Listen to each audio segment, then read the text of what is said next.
께서 영광 받으신 줄 믿습니다. 우리 옆에 분하고 인사하겠습니다. 주님의 평강이 함께 하시기 바랍니다. 한 번 더 인사하겠습니다. 주님 주신 사랑으로 사랑합니다.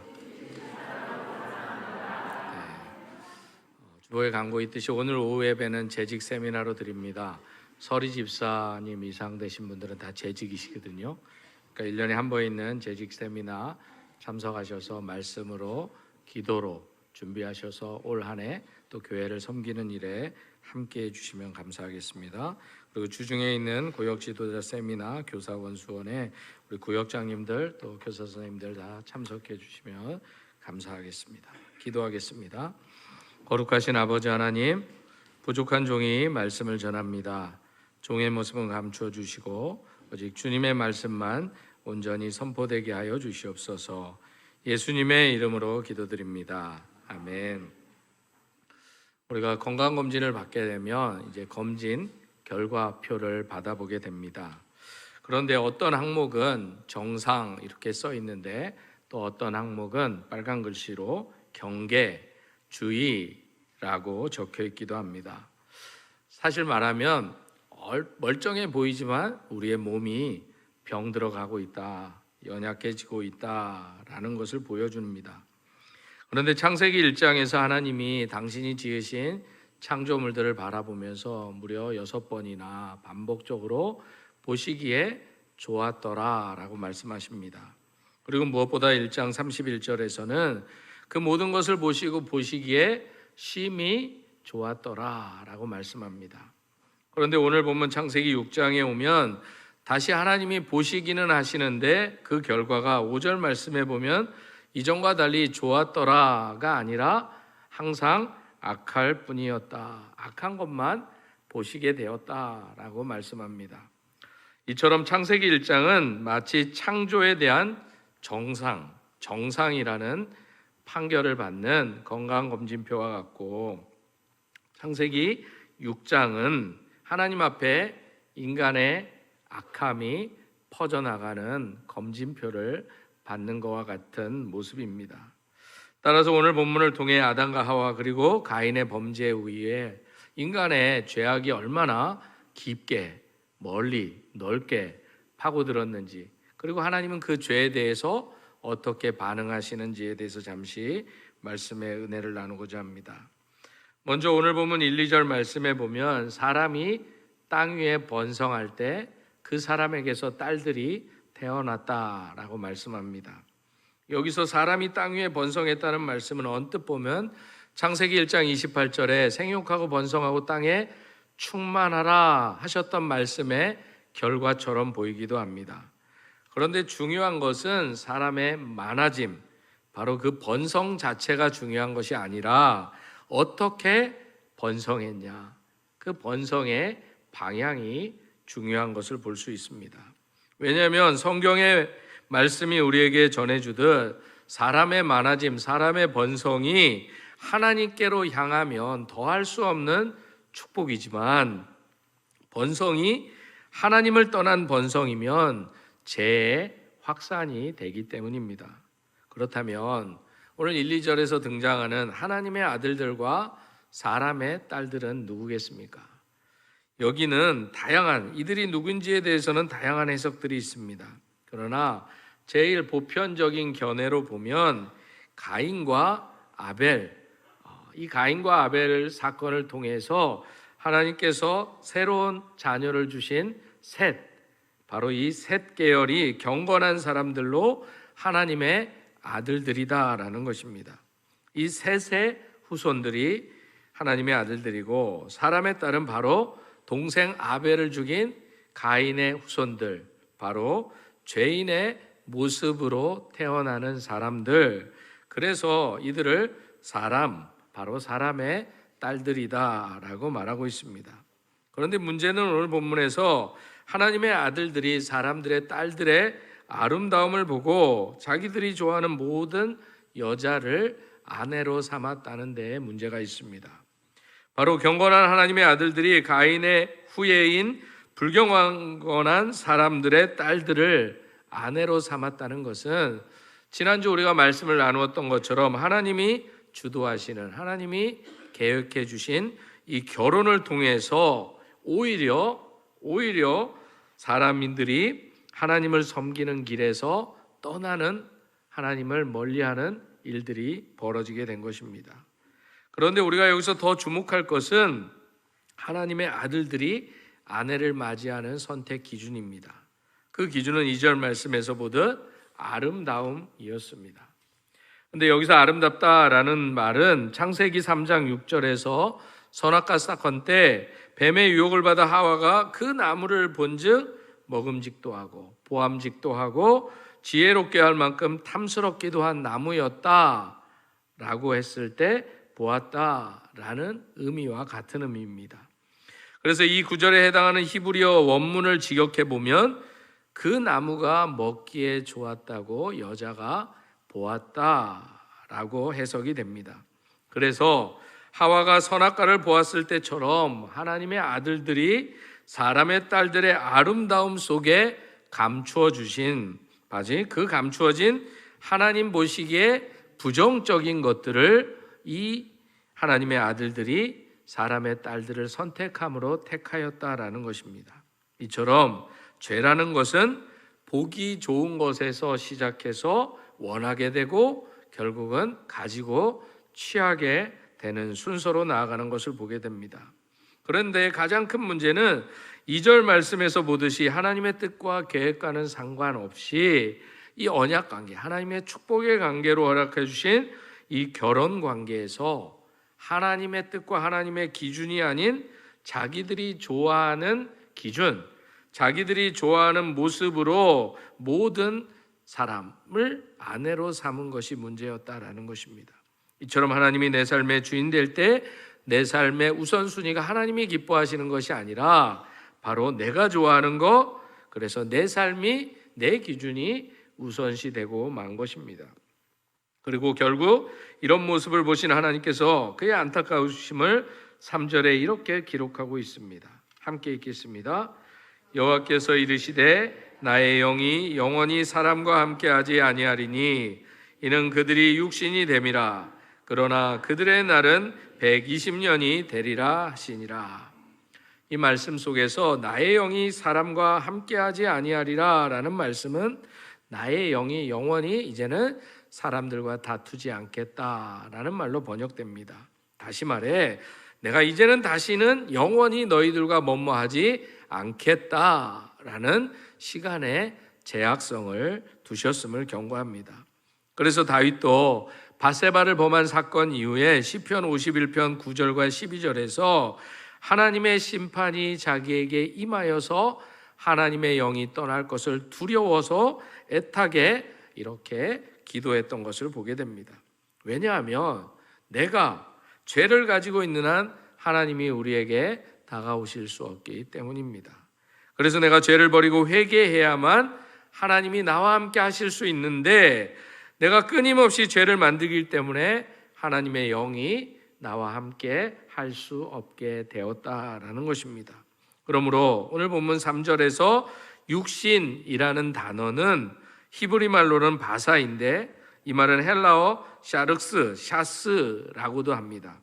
그런데 이 단어는 단순히 육체나 몸을 의미하는 단어가 아니라 죄악에 심각하게 오염되어 있는 타락한 인간의 상태를 뜻하는 단어입니다.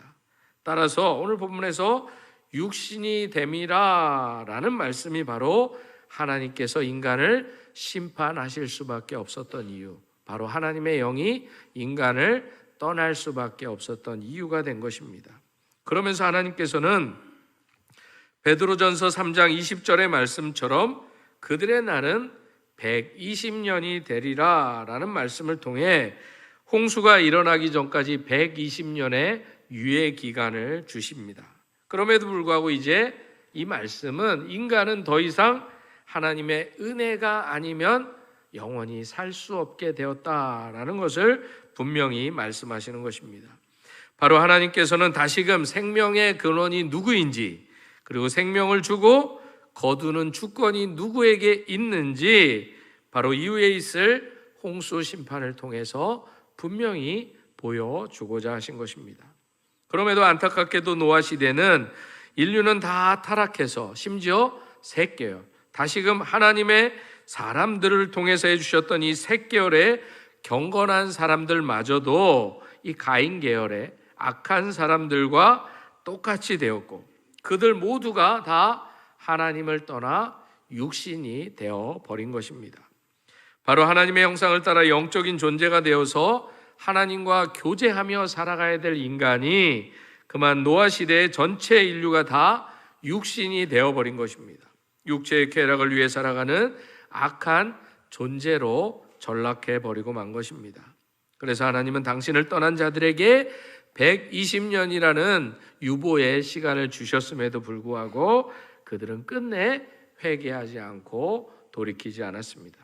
그리고 더 나아가 4절 말씀에 보면 오히려 그들에게 태어난 자녀들을 용사라 부르면서 오히려 그것을 더 자랑스럽게 여겼다라는 거예요. 하나님을 떠난 자기의 힘을 과시하는 것을 오히려 더 자랑스럽게 했다라는 거예요.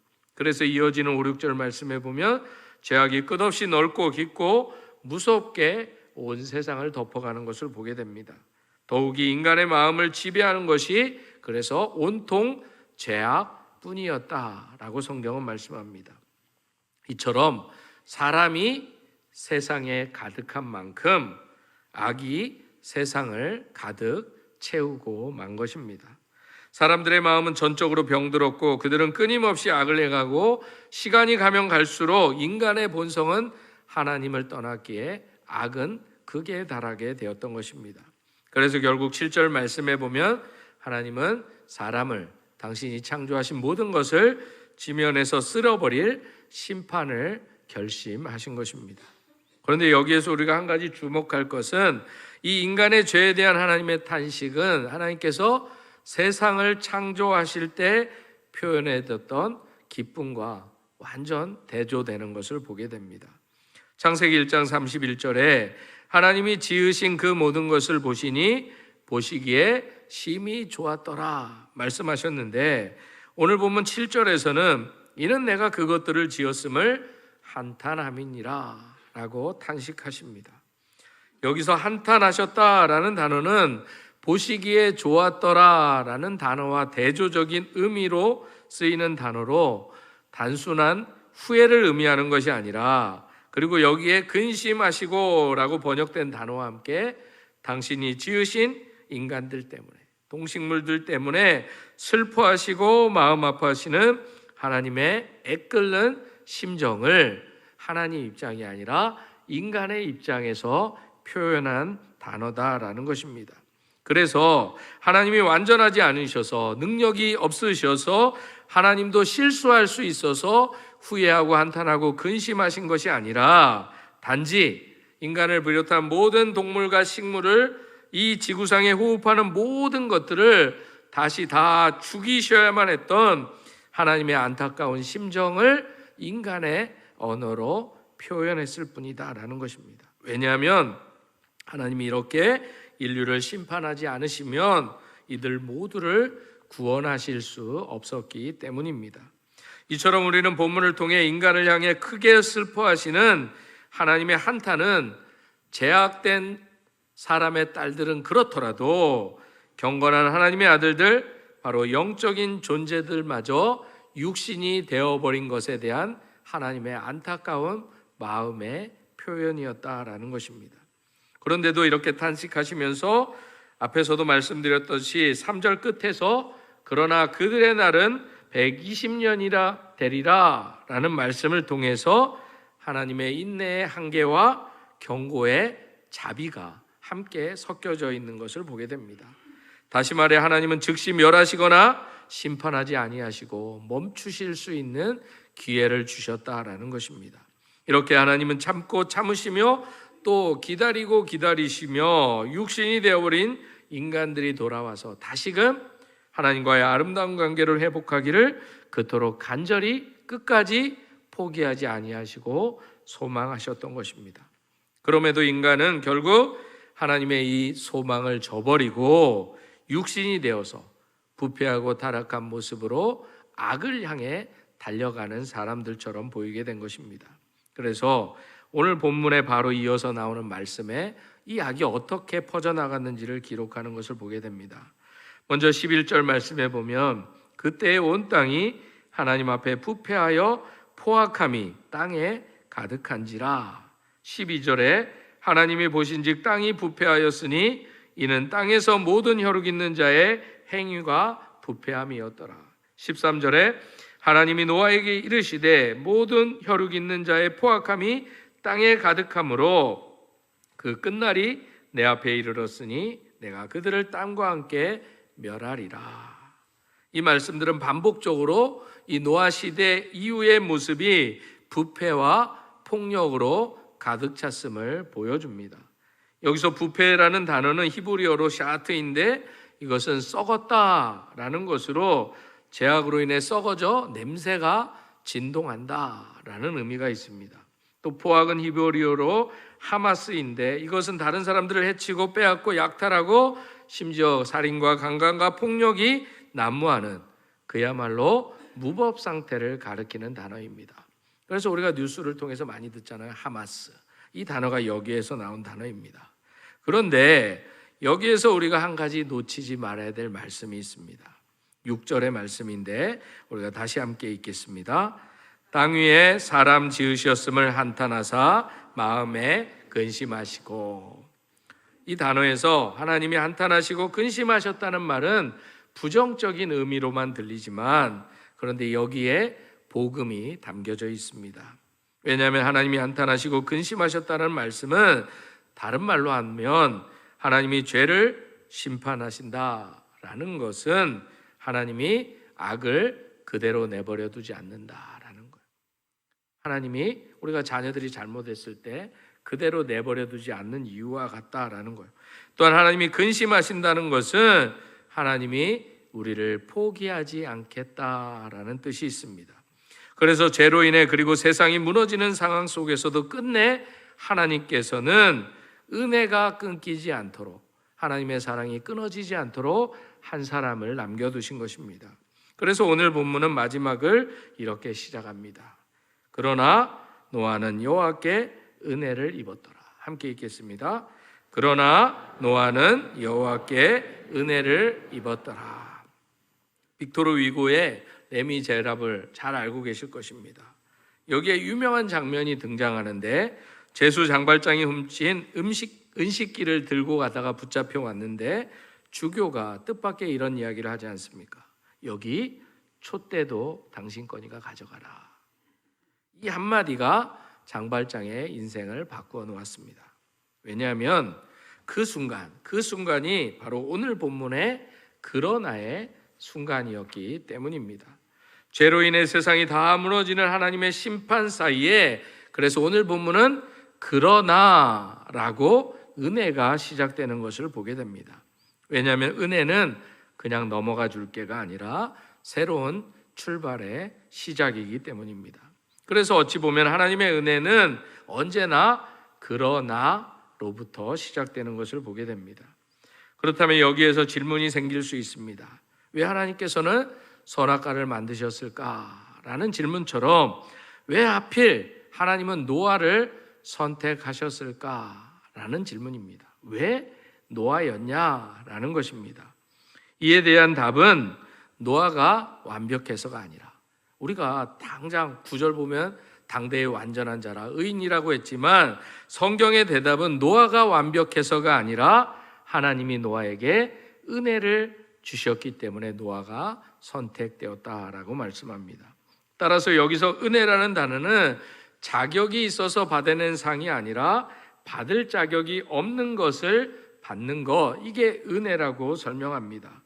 왜냐하면 성경 주석가들에 따르면 여기에서 노아가 은혜를 입었다라는 이 표현은 전통적으로 예수 그리스도의 대속에서 근거해서 긍휼과 호의, 하나님의 긍휼과 호의로 풀이되기 때문입니다. 그런데 문제는 우리가 이 순서를 자꾸 바꾸려고 한다라는 것입니다. 그래서 우리가 여러 가지 말씀을 동원해서 이렇게 생각하는 거예요. 노아가 착해서 은혜를 받았겠지.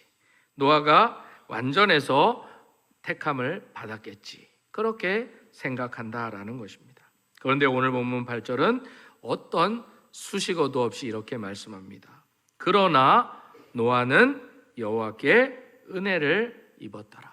그러나 노아는 여호와께 은혜를 입었더라. 그리고 나서야 비로소 9절 이하의 노아의 이야기가 시작되는 것을 보게 됩니다. 이처럼 성경은 우리에게 늘 말씀합니다.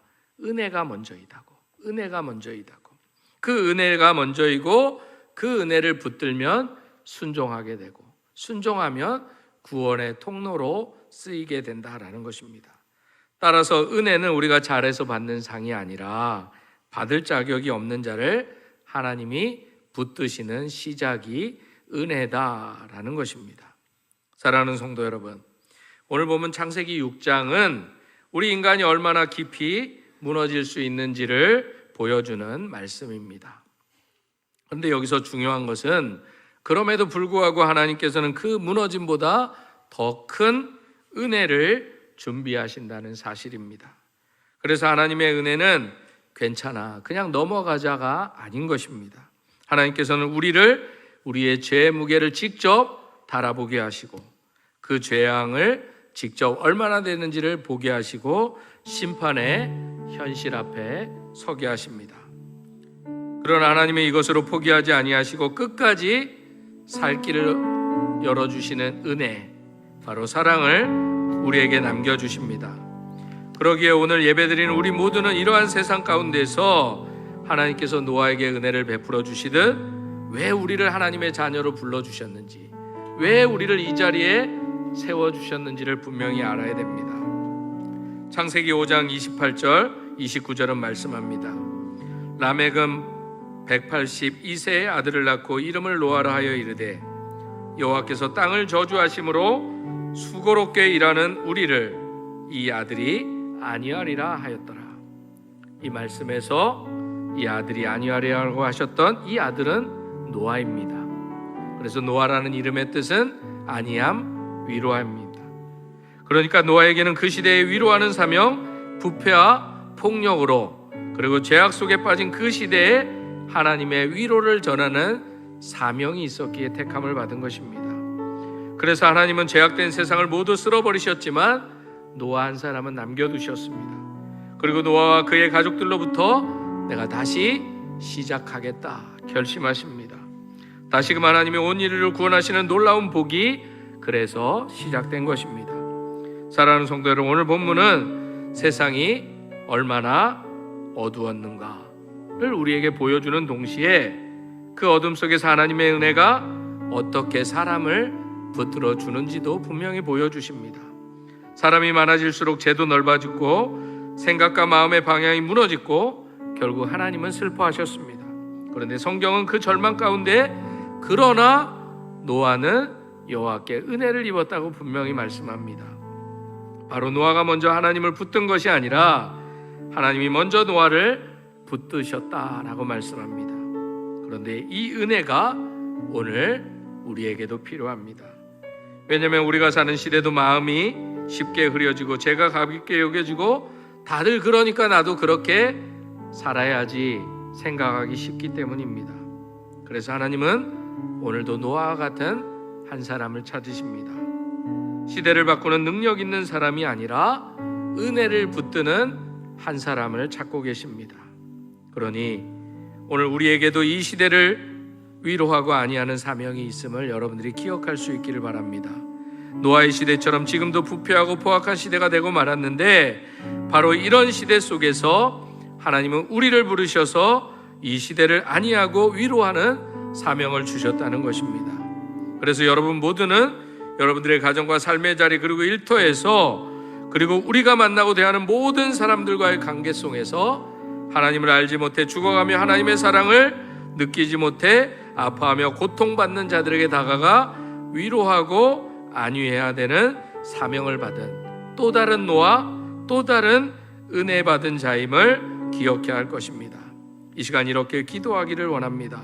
주님, 제 안에 하나님의 기준이 아닌 보암지기의 기준을 무너뜨려 주시고 주님의 은혜를 다시 세워달라고, 제가 누군가의 노아, 누군가의 위로자가 되게 해달라고, 이러한 결단의 마음을 가지고 은혜 아니면 살아갈 수 없네, 이 찬양을 들으시고 기도의 자리로 나아가겠습니다.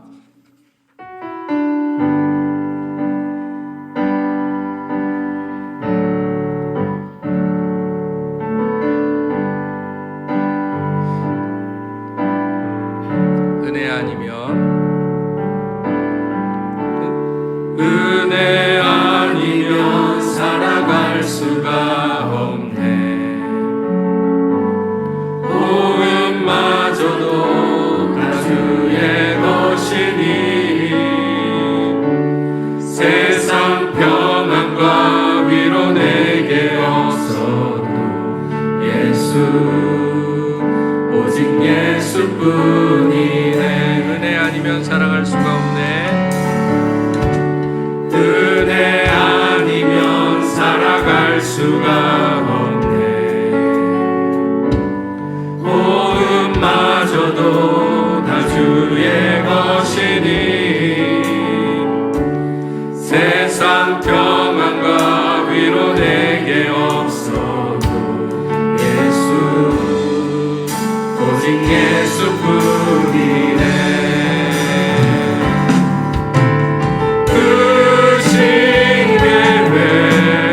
볼 수도 없고 작은 고난에 지쳐도 주께 묶인 나의 모든 삶 버티고 견디게 하시네. 은혜 아니면 살아갈 수가 없네. 나의 모든 것 다 주께 맡기니 참된 평안과 위로 내게 주신 주 예수 오직 예수뿐이네. 크신 계획 다 볼 수도 없고 크신 계획 다 볼 수도 없고 작은 고난에 지쳐도 주께 묶인 나의 모든 삶 버티고 견디게 하시네. 은혜 아니면 살아갈 수가 없네. 나의 모든 것 다 주께 맡기니 참된 평안과 위로 내게 주신 주 예수 오직 예수뿐이네. 이 시간 함께 기도하기로 합니다. 하나님, 제가 일상이 된 시대 속에서 우리도 모르게 무너졌던 우리의 마음을 깨워 주시옵소서. 심판과 현실 앞에서 두려움으로 끝나지 않게 하시고 그러나를 여시는 주님의 은혜를 붙들게 해달라고, 예수 그리스도를 우리의 참된 피난처로 믿고 은혜에 합당한 순종의 열매를 맺게 해달라고 이 시간 주님의 이름 한번 부르며 통성으로 기도하겠습니다. 주여, 아버지 하나님, 이 시간 동안은 여호와께 은혜를 입었다고 말씀하셨습니다. 주님, 이 시간 우리의 삶을 되돌아봅니다. 세상의 기준에 익숙해져 마음이 무뎌졌고 죄를 가볍게 여기며 타협했던 순간들을 이 시간 바라보며 회개합니다. 말로는 믿는